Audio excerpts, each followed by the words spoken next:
mundial emergente. Su expansión y ambiciones requerían métodos nuevos de medida y cálculo, lo que dio un gran impulso a las matemáticas. Las ciudades universitarias de Oxford y Cambridge producían como salchichas los muy demandados matemáticos, y el más importante de todos fue Isaac Newton. Aquí en Grantham, donde nació Isaac Newton y donde están muy orgullosos de él, tienen una preciosa estatua suya y hasta un centro comercial con su nombre, el Centro Comercial Newton, que tiene como logo una bonita manzana. En la escuela a la que asistió había una placa en su honor y en el ayuntamiento hay un museo. Aunque otro de los residentes destacados del lugar, Margaret Thatcher, tiene tanta relevancia en él como Isaac Newton. De hecho, se han vendido todas las tazas de Thatcher y todavía quedan un montón de las de Newton. Así que creo que apoyaré a las matemáticas comprando una taza de Newton. Y las matemáticas de Newton necesitan apoyo. Newton es sin duda muy famoso aquí. ¿Sabe por qué es famoso? No. No lo sé. Descubrió la gravedad. Descubrir la gravedad, sí. ¿Gravedad? El manzano yesó la gravedad. Sí, la gravedad. Si la gente conoce a Newton es por sus trabajos en la física, las leyes de la gravedad y el movimiento, no por las matemáticas. Disculpe. Lo siento, tengo prisa. Tiene prisa. La aceleración, una de las leyes de Newton.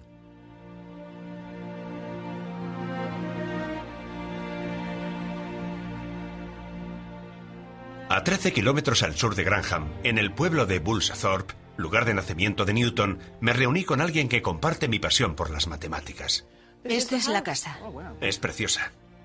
Jackie Stedall es una fan de Newton y está encantada de mostrarme la casa donde Newton creció. Esto es lo que podríamos llamar el comedor. Seguro que ellos no lo llamaban así, sino la habitación de al lado de la cocina. Una chimenea preciosa. Seguro que hacían un gran fuego en ella. Me gustaría haber estado allí. Su padre era un labrador analfabeto y murió poco después de que naciera Newton. De no haber sido así, puede que el destino del joven Isaac hubiera sido muy diferente. Y esta es su habitación. ¡Qué bonita! Y está muy bien conservada. Tienes la sensación de retroceder en el tiempo. Sí, así es. Por el aspecto de su cama veo que era tan desaliñado como yo. Pienso en cómo he dejado mi cama esta mañana. Newton odiaba a su padrastro, pero fue él quien se encargó de que se convirtiera en matemático y no en pastor de ovejas. De niño no era nada excepcional. Un toque de esperanza para los niños del mundo. Sí, sacaba notas normales en el colegio y tenía muy pocos amigos. No creo que fuera alguien a quien me hubiera gustado conocer, pero me encantan sus matemáticas. Newton regresó de Cambridge a Lincolnshire durante la Gran Plaga de 1665, cuando tenía 22 años. En 2 años milagrosos, aquí desarrolló una nueva teoría de la luz, descubrió la gravedad y garabateó una visión revolucionaria de las matemáticas, el cálculo. Funciona de la forma siguiente. Voy a acelerar este coche de 0 a 100 tan rápido como pueda. El velocímetro me indica que la velocidad cambia constantemente, pero esta es solo la velocidad media. ¿Cómo saber con precisión cuál es mi velocidad en un instante determinado? Así. Mientras el coche avanza por la carretera, puedo hacer un gráfico sobre la misma, en el que el eje vertical es el tiempo que tarda el coche en llegar a un punto. Puedo calcular la velocidad media entre 2 puntos A y B, midiendo la distancia recorrida y dividiéndola por el tiempo invertido en ir de un punto al otro. Pero, ¿cuál es la velocidad exacta en el punto A? Si acerco el punto B más y más al primer punto, obtengo un lapso de tiempo cada vez menor, y la velocidad se acerca cada vez más al valor real. Pero al final, tendría que calcular 0 dividido por 0. El cálculo nos permite dar sentido a estas mediciones. Nos posibilita descubrir la velocidad exacta y también la distancia exacta recorrida en un momento determinado. Dio sentido a muchas cosas que tomamos como normales. Por ejemplo, si dejo caer una manzana, cambia la distancia y la velocidad. El cálculo puede estudiarlo. Lo que contrasta con los griegos. En Grecia la geometría era estática. Y como hemos visto, el cálculo lo usan los ingenieros y los físicos porque describe el mundo en movimiento. Sí, es la única forma de enfocar las matemáticas en el movimiento. ¿O en los cambios? En esta manzana hay mucha matemática. Creo que el cálculo de Newton nos enseña a comprender el mundo cambiante, las órbitas de los planetas, el movimiento de los fluidos. A través del poder del cálculo tenemos la forma de describir con precisión matemática el complejo y siempre cambiante mundo natural.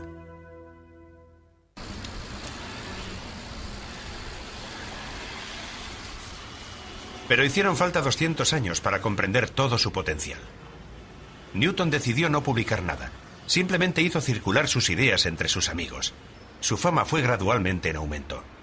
Se convirtió en catedrático, miembro del Parlamento e interventor de la Casa de la Moneda en Londres. En sus desplazamientos habituales entre la Royal Society y la Casa de la Moneda, prefería pensar en teología y alquimia antes que en matemáticas. Desarrollar el cálculo era simplemente uno más de sus muchos proyectos, hasta que oyó hablar de un rival.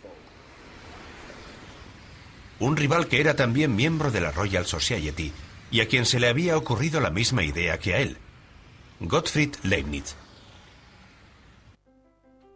Todo lo que Leibniz escribió está catalogado y conservado en su ciudad natal de Hannover, al norte de Alemania. Los manuscritos auténticos se guardan bajo llave, sobre todo el manuscrito que muestra que Leibniz descubrió el milagro del cálculo poco después que Newton. ¿Qué edad tenía cuando escribió? Tenía 29 años y en 2 meses desarrolló el cálculo diferencial y el cálculo integral. En solo 2 meses, una velocidad frenética. Hay un trozo de papel aquí. ¿Es una carta o...? Es un pequeño manuscrito con notas de Leibniz. A veces, al despertarse por la mañana, se le ocurrían tantas ideas en la misma cama que le llevaba toda la mañana, y a veces más, pasar todas esas ideas a papel. Es precioso. Creo que le gustaba pasar la mañana en la cama. Un matemático auténtico pasa su tiempo pensando en la cama. Veo que tiene algunos cuadros. Es el aspecto que tenía. Aunque no se convirtió en una celebridad del siglo XVII como Newton, su vida no fue nada mala. Leibniz trabajó para la Casa de Hannover y viajó por toda Europa representando sus intereses. Esto le dio mucho tiempo para dedicarse a sus pasatiempos intelectuales favoritos, que eran atrevidos para la época. Diseñó un plan para reunificar la Iglesia protestante y la católica romana. Propuso a Francia para que conquistara Egipto e hizo contribuciones a la filosofía y la lógica que siguen siendo muy valoradas. Escribió todas estas cartas. Tuvo que clonarse a sí mismo. No puedo creer que hubiera sido solo un Leibniz. Pero Leibniz no fue únicamente un hombre de palabras. Fue también uno de los primeros en inventar máquinas de calcular que funcionaban en sistema binario, precursoras de los ordenadores. 300 años después, el Departamento de Ingeniería de la Universidad de Leibniz, en Hannover, las ha montado siguiendo los diseños de Leibniz. Me encantan los rodamientos. Estos serán nuestros ceros y unos. El rodamiento será el 1. Solo ceros y unos.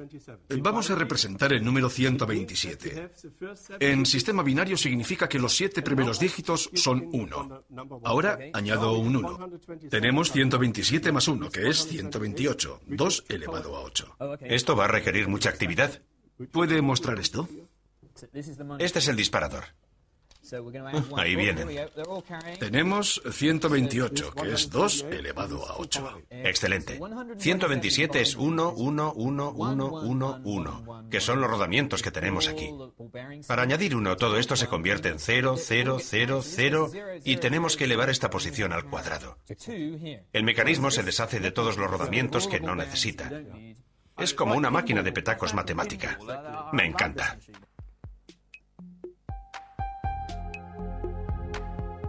Después de un duro día de trabajo, Leibniz solía venir a los famosos jardines de Herrenhausen, en la actualidad en mitad de Hannover, pero que por entonces estaban en las afueras. Hay una relación especial entre andar y las matemáticas. Has pasado todo el día trabajando y tienes un problema en la cabeza completamente confuso, enmarañado. Necesitas salir a dar un paseo y dejar que tu subconsciente tome el poder. A veces consigues un gran avance simplemente mirando a un árbol. Yo he tenido algunas de mis mejores ideas mientras paseaba por el parque de mi ciudad, así que espero sentir inspiración en la zona de paseo de Leibniz. No tuve la oportunidad de purgar mi mente de desafíos matemáticos porque desde que Leibniz falta de aquí, alguien ha construido un laberinto. Hay una fórmula matemática para salir de un laberinto. Si colocas la mano izquierda en la pared del laberinto y la mantienes en ella mientras avanzas, acabarás saliendo. Esa es la teoría. Veamos si funciona.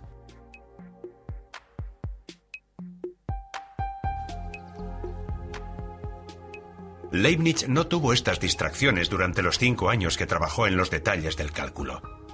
Al parecer trabajó sin conexión con Newton, aunque conocía su trabajo. Al contrario que Newton, estuvo encantado de dar a conocer su trabajo para que los matemáticos de toda Europa oyeran hablar por primera vez del cálculo gracias a él y no gracias a Newton. Y ahí empezaron los problemas. A lo largo de la historia de las matemáticas ha habido muchas disputas y discusiones sobre quién fue el primero en algo, y pueden parecer algo infantiles, pero queremos que nuestro nombre figure en el teorema. Es nuestra oportunidad de conseguir un poco de inmortalidad, porque el teorema durará eternamente. Por eso dedicamos tanto tiempo a descifrar esas cosas, porque no creemos que otro lo pueda hacer al mismo tiempo que nosotros. Son nuestros teoremas, nuestras criaturas, nuestros hijos, y no queremos compartir el mérito. En Londres, Newton no quería compartir el mérito con Leibniz, al que consideraba un advenedizo. Al cabo de años de resentimiento y acusaciones, se pidió a la Royal Society de Londres que decidiera entre los dos rivales. La Royal Society adjudicó a Newton el mérito de descubrir por primera vez el cálculo y a Leibniz el de publicarlo por primera vez. Pero en su dictamen final acusaron a Leibniz de plagio. Puede que tuviera algo que ver con ello que el informe lo redactara su presidente, Sir Isaac Newton. Leibniz se sintió muy dolido. Admiraba a Newton y nunca se recuperó. Murió en 1716. Newton vivió 11 años más y fue enterrado con grandes honores en la abadía de Westminster. En cambio, la tumba de Leibniz se encuentra en esta pequeña iglesia de Hannover. La ironía está en que fueron las matemáticas de Leibniz las que acabaron triunfando y no las de Newton. Soy un gran admirador de Leibniz. Con frecuencia las grandes revoluciones en matemáticas consisten en encontrar el lenguaje adecuado para capturar una nueva visión. Y en eso Leibniz era muy bueno. Las anotaciones de Leibniz, su forma de escribir, capturó el espíritu del cálculo y se sigue usando en las matemáticas actuales. Las anotaciones de Newton eran para muchos matemáticos toscas y difíciles de usar. Y mientras los matemáticos británicos perdían el rumbo, la historia de las matemáticas se trasladó al corazón de Europa, Basilea.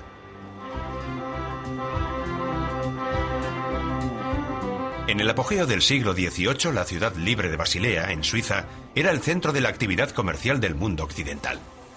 Alrededor de aquella vorágine comercial surgió una tradición del desarrollo del conocimiento relacionado sobre todo con el comercio. Y había una familia que sintetizaba aquello mejor que nadie. Resulta curioso, los hijos de los artistas con frecuencia son artistas. Los músicos tienen con frecuencia hijos músicos. Pero los hijos de los matemáticos no suelen ser matemáticos. No entiendo por qué. Esa es mi opinión, aunque no la de todos. En lo que todos estamos de acuerdo es en que hay una gran dinastía de matemáticos, los Bernoulli. En los siglos XVIII y XIX hubo en la familia media docena de matemáticos sobresalientes. Nos sentiríamos orgullosos de que cualquiera de ellos fuera británico, pero eran todos oriundos de Basilea. Hacen falta grandes mentes, como las de Newton y Leibniz, que obtengan logros fundamentales, pero se necesitan también discípulos que reciban el mensaje, lo clarifiquen, comprendan sus implicaciones y lo propaguen. La familia se dedicaba al comercio y esta es una de sus casas. En la actualidad forma parte de la Universidad de Basilea y ha sido redecorada por completo, a excepción de una habitación que se mantiene como la habría tenido la familia. Fritz Nagel, conservador del archivo Bernoulli, ha prometido enseñármela. Si la podemos encontrar. Nos hemos equivocado de piso. ¿No es el piso? Oh, mire esas manzanas. ¿Podemos coger una? No hubo error matemático. Conseguimos llegar. Aquí es donde los Bernoulli hacían sus ejercicios matemáticos. Estaba siendo amable, no sé si mereció la pena la molestia. Lo único interesante era una vieja estufa. De los Bernoulli, ¿cuál es su favorito? Mi Bernoulli favorito